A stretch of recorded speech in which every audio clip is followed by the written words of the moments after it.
kelompok 2 harus selesai. Iya ya. Aku bikin kelas berapa? Aku bikin tugas Kelompok 12 kelompok 2. enggak, kau bilang kau nggak ada buat tugasnya, kelompok 12 saja yang ada. Ayo udahlah nanti kalian revisi ya. Udah ada aku revisi ya. Wes. Mulai.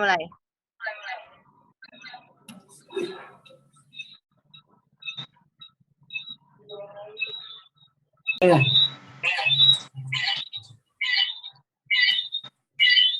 Suaranya bebayang itu. Unmute satu lah. Jauhkan dulu Irfan HP-mu itu, Irfan. Oh ya, tunggu. Oh ya, tunggu.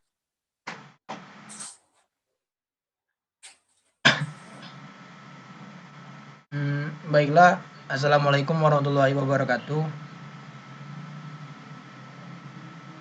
Waalaikumsalam warahmatullahi wabarakatuh. Kami dari kelompok 2 ingin mempresentasikan tugas 12 manajemen perawatan.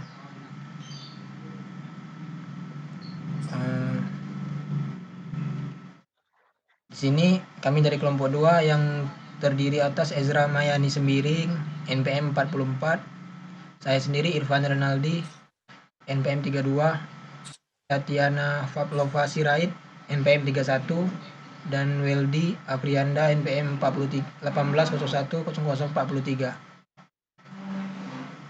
Di sini materinya itu yang judul Maintenance, Planning, and Scheduling. Yang pertama akan dibacakan oleh si Tatiana. Baik, terima kasih kepada moderator. Di sini saya akan menjelaskan mengenai pengertian dari maintenance planning dan scheduling.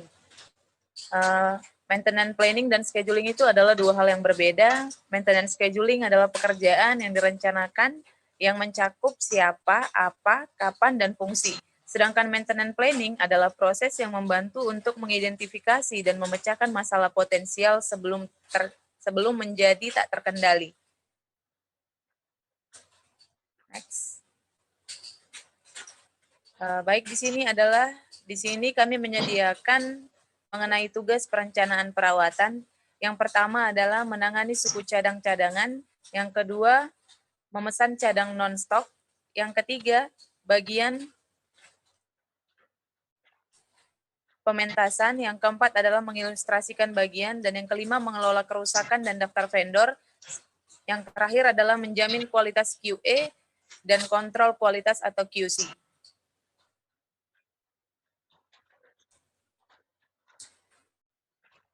Penjadwalan pemeliharaan mengacu pada waktu pekerjaan yang direncanakan, kapan pekerjaan itu harus dilakukan, dan siapa yang harus melakukannya. Ini menawarkan rincian kapan dan siapa. Penjadwalan dimaksudkan untuk, yang pertama, jadwalkan jumlah pekerjaan maksimum dengan sumber daya yang tersedia. Yang kedua, jadwalkan sesuai dengan perintah kerja prioritas tertinggi. Yang ketiga adalah jadwalkan jumlah maksimum pekerjaan pemeliharaan preventif bila diperlukan. Yang keempat, meminimalkan penggunaan kontrak dan sumber daya luar dengan menggunakan tenaga kerja internal secara efektif.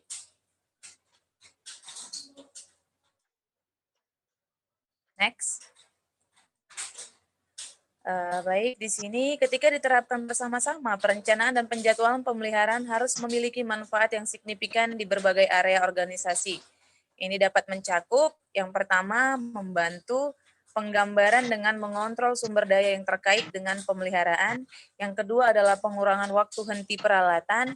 Yang ketiga adalah pengurangan suku cadang. Yang keempat adalah alur kerja yang ditingkatkan. Dan yang kelima adalah peningkatan efisiensi dengan meminimalkan pergerakan daya antar area. Next. Di sini ada prinsip perencanaan dan penjadwalan pemeliharaan. Boleh kita lihat di tabel maintenance planning principle dan maintenance scheduling principle. Nah, yang pertama ada protect the planner untuk maintenance planning principle. Untuk yang kedua, focus on the future work. Dan yang ketiga adalah komponen level files. Yang keempat, use planner judgment for time estimasi. Dan yang kelima, recognize the scales of the teach. Yang keenam, measure performance with work sampling. Di maintenance scheduling principles ada 6. Yang pertama adalah job plans area needed for the scheduling. Yang kedua, scheduling and job properties are important. Yang ketiga, schedule based on the highest skills available. Yang keempat, schedule for every applicable work hour. Yang kelima, daily work-in handled by the crew leader.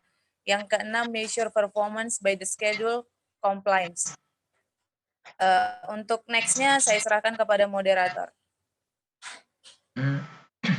Baiklah, di sini akan dilanjutkan oleh Saudari Ezra.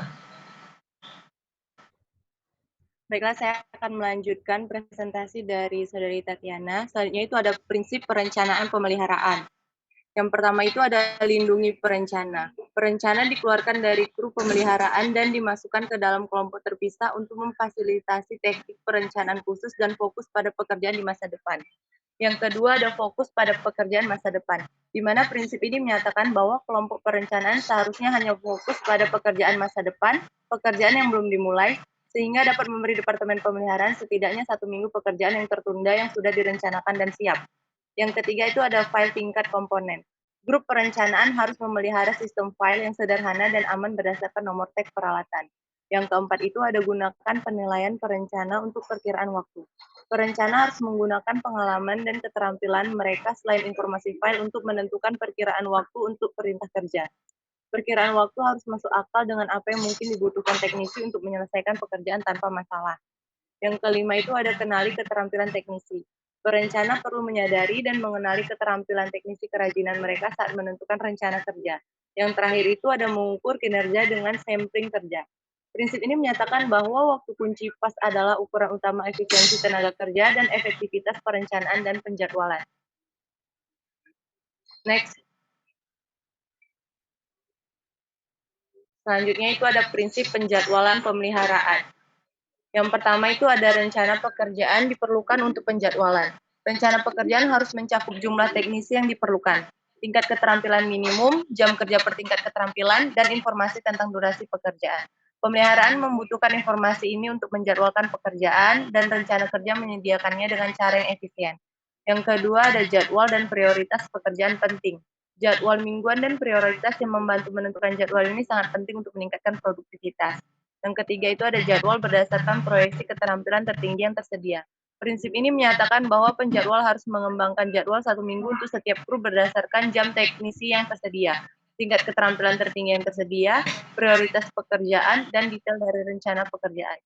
Yang keempat ada jadwalkan untuk setiap jam kerja yang tersedia. Dengan menggabungkan prinsip-prinsip sebelumnya, pedoman ini merinci berapa banyak pekerjaan yang harus dijadwalkan. Yang kelima ada pekerjaan harian ditangani oleh pemimpin kru. Pemimpin kru atau penyelia harus mengembangkan jadwal harian berdasarkan jadwal 1 minggu, kemajuan pekerjaan saat ini, dan pekerjaan prioritas tinggi baru yang mungkin muncul.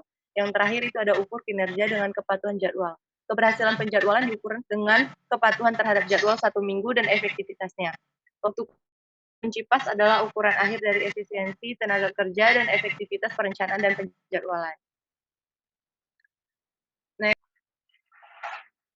Selanjutnya itu ada bagaimana menerapkan perencanaan, pemeliharaan, dan penjadwalan. Untuk yang pertama itu ada phase penyiapan. Phase ini mencakup semua langkah yang diperlukan untuk memastikan organisasi Anda siap dengan implementasi perencanaan dan penjadwalan pemeliharaan. Anda seharusnya menyampaikan kasus Anda kepada pimpinan dengan mengekspos masalah produktivitas yang rendah, menjelaskan bagaimana perencanaan dan penjadwalan dapat membantu memecahkan masalah itu, menghitung nilai peningkatan produktivitas, dan menyajikan hasilnya dalam bentuk pengembalian investasi atau ROI. Yang kedua ada phase mendefinisikan dan menganalisis situasi. Phase 2 melibatkan tim Anda melihat situasi Anda saat ini dan mengidentifikasi masalah yang saat ini dihadapi dalam pelaksanaan pemeliharaan. Selama phase ini, Anda harus memiliki perwakilan dari semua tingkat proses pemeliharaan, teknisi, manajer kunci atau supervisor, dan bahkan perwakilan dari pengadaan, keuangan, dan gudang. Lingkungan seperti bengkel ini harus menguraikan proses perencanaan dan penjadwalan pemeliharaan saat ini. Next, bagaimana menerapkan perencanaan pemeliharaan dan penjadwalan. Yang ketiga itu ada phase mengembangkan dan mempersiapkan pengiriman. Phase 3 melibatkan perencana dan penyedia yang bekerja untuk membuat dokumentasi, pendukung, dan peta proses serta mendefinisikan secara rinci proses, peran, dan tanggung jawab baru. Anda juga harus membuat perubahan yang diperlukan pada sistem manajemen peliharaan terkomputerisasi atau CMMS dan mengembangkan program pelatihan dan pembinaan. Yang keempat ada phase implementasi. Setelah semuanya siap, saatnya untuk meluncurkan proses perencanaan dan penjadwalan pemeliharaan yang baru. Tujuannya di sini adalah untuk menanamkan standar dan prosedur baru ke dalam rutinitas sehari-hari semua yang terlibat sehingga menjadi normal baru. Secara umum diperbolehkan untuk memberikan periode pelatihan 3 bulan, di mana individu dinilai dan menerima bantuan untuk menutup kesenjangan dalam kinerja. Jika Anda mengoperasikan sistem shift, 6 bulan sudah cukup. Ingat, perencana seharusnya hanya bekerja pada prosesnya, bukan pada prosesnya. Yang kelima ada phase tinjauan. Ini kadang-kadang disebut phase penutupan. Di sini Anda ingin memastikan proses perencanaan dan penjadwalan pemeliharaan baru tidak akan hancur saat pelatihan dan waktu 1 lawan 1 selesai. Rayakan kesuksesan dan pastikan orang-orang sadar akan hasil kerja keras mereka. Tinjau apa yang berjalan dengan baik dan apa yang bisa lebih baik, dan dokumentasikan untuk pertemuan berikutnya dengan Departemen Perencanaan. Mengembangkan prosedur yang berkelanjutan. Yang keenam itu ada phase berkelanjutan. Phase ini dianggap hijau abadi karena proses dan prosedur harus ditingkatkan. Pastikan Anda memiliki semua metrik kinerja dan meninjaunya dalam rapat, memverifikasi bahwa metrik tersebut memenuhi tren jangka panjang. Prosedur atau rencana kerja yang ditetapkan dengan jelas untuk setiap teknisi yang melakukan tugas tertentu. Pastikan teknisi baru dilatih dengan benar tentang rencana kerja hari ini. Dokumentasi yang terstandarisasi, terkini, dan mudah diakses. Tinjauan proses untuk menilai apa yang berhasil dan apa yang tidak. Ini juga merupakan waktu untuk membahas bagaimana proses dapat ditingkatkan. Selanjutnya, saya akan kembalikan kepada moderator.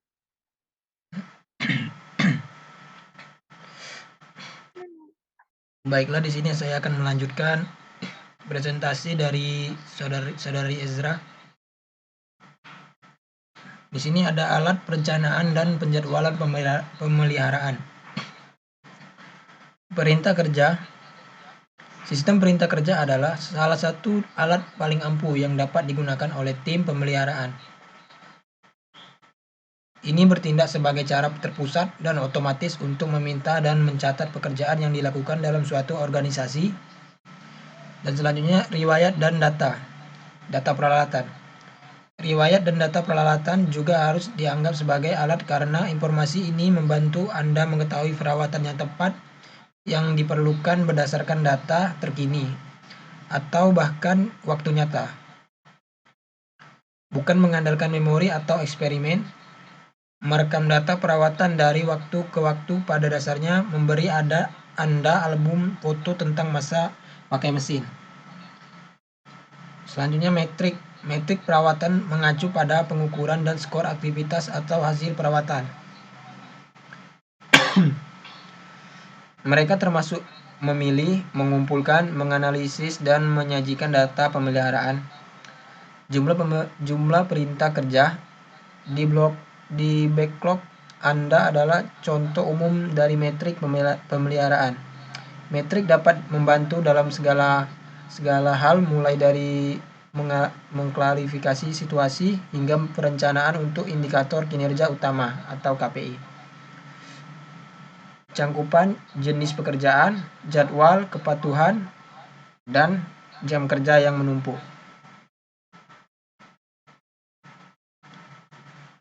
Selanjutnya itu ada tips perencanaan dan penjadwalan pemeliharaan.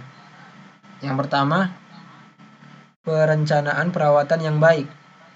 Seperti yang telah disinggung secara singkat sebelumnya, perencanaan perawatan yang efektif biasanya adalah teknisi kru dengan senioritas, memiliki hubungan baik dengan rekan kerja, dan mengenal pabrik dengan baik. Mereka harus sangat terampil dan memiliki dasar pengetahuan yang kuat tentang prinsip dan praktik perencanaan pemeliharaan.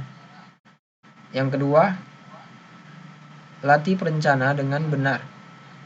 Pastikan perencana pemeliharaan mengetahui cara menggunakan perangkat lunak perintah kerja, termasuk menarik data dan laporan, sehingga mereka akan memiliki pengetahuan yang sesuai tentang riwayat pemeliharaan peralatan. Yang ketiga, ini ada pahami perbedaan antara perencanaan dan penjadwalan. Ini telah dibahas sebelumnya, tetapi penting untuk menegaskan kembali bahwa perencanaan dan penjadwalan harus dipisahkan. Perencanaan melibatkan mencari tahu tugas pemeliharaan mana yang perlu dilakukan, bagaimana mereka akan diselesaikan, dan suku cadang dan alat mana yang diperlukan. Penjadwalan melibatkan penentuan kapan Anda menyelesaikan tugas. Perencanaan harus merencanakan pekerjaan tetapi tidak pernah menjadwalkannya atau menyelesaikannya tugas sendiri.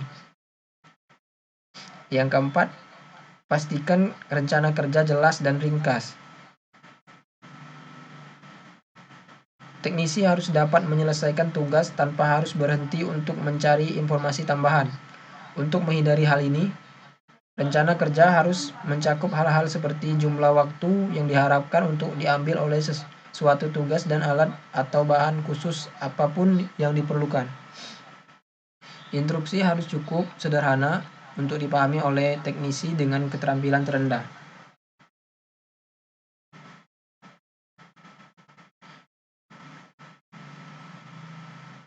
Ini yang kelima, memberikan umpan balik tentang tugas yang telah diselesaikan.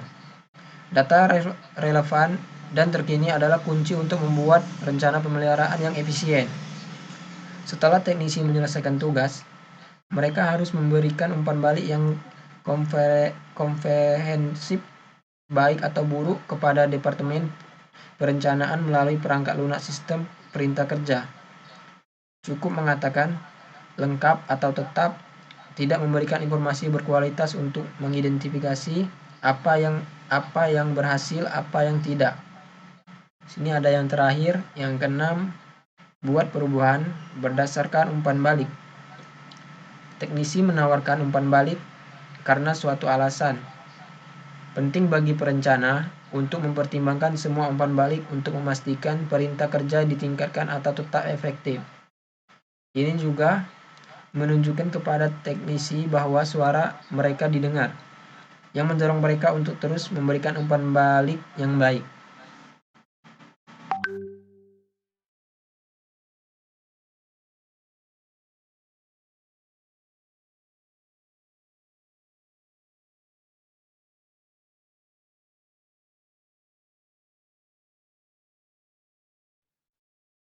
Mungkin sampai di sini materi kita. Mungkin ada teman-teman kelompok yang masih kurang paham atau ingin bertanya atau mau didiskusikan lagi.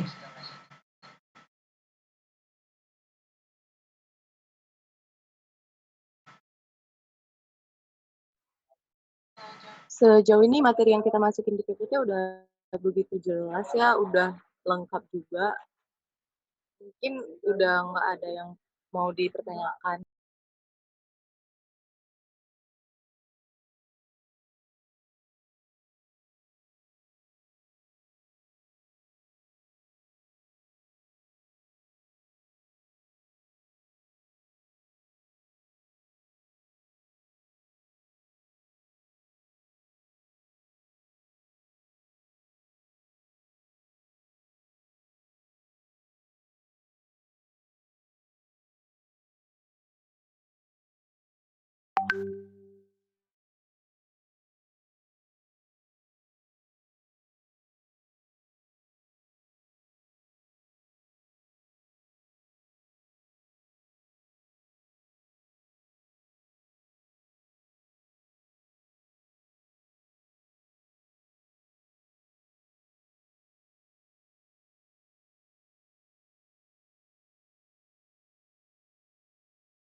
Udah Van, mungkin udah bisa ditutup. Oke, baiklah. Terima kasih, kami dari kelompok 2. Terima kasih untuk teman-teman yang telah mempresentasikan tugas manajemen perawatan. Lebih dan kurang kami mohon maaf. saya akhiri. Wassalamualaikum warahmatullahi wabarakatuh. Waalaikumsalam warahmatullahi wabarakatuh. Terima kasih guys. Oke, sama-sama.